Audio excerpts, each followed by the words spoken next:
Hi మామ అందరికీ. ఈరోజు నేను నా చిన్నప్పటి స్కూల్ ఫ్రెండ్ ఇద్దరం కలిసి మన వెంకటగిరి పక్కనే ఉన్న కండలేరు డ్యామ్కి వెళ్తాం. ఈ డ్యామ్ డిస్టెన్స్ 45 కిలోమీటర్స్. ఇది రాపూర్ పక్కనే ఉంటుంది. రాపూర్కి వెళ్లే రూట్ మొత్తం చెరువులు పొలాలు ఉంటాయి కాబట్టి ఎండ ఎక్కువ ఉన్నా చాలా చల్లగా అనిపిస్తుంది.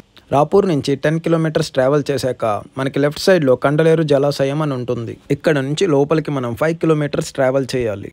ఈ దారి మొత్తం చిన్న చిన్న పల్లెటూర్లు ఉంటాయి. చుట్టూ అడవిలు ఉండడం వల్ల ఎక్కువ ఇల్లు లేకపోవడం వల్ల ఇక్కడ చాలా ప్రశాంతంగా అనిపిస్తుంది.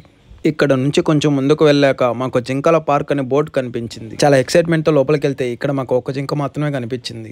మిగతా జింకలన్నీ అడవిలోకి వెళ్ళాయని చెప్పారు. సాయంత్రం 5 to 6 ఆ టైంలో తిరిగి వస్తాయని చెప్పారు మామ. చుట్టూ అడవులు ఉండడం వల్ల గుంపులుగా జింకలు అవే వస్తాయి అని చెప్పారు. ఇక్కడ నుంచి కొంచెం ముందుకు వెళ్ళాక ఒక చిన్న ఘాట్ రోడ్డు వస్తుంది మామ. దాన్ని అలా పైకి ఎక్కితే మనకి చుట్టూ ఉన్న అడవి మొత్తం కనిపిస్తుంది.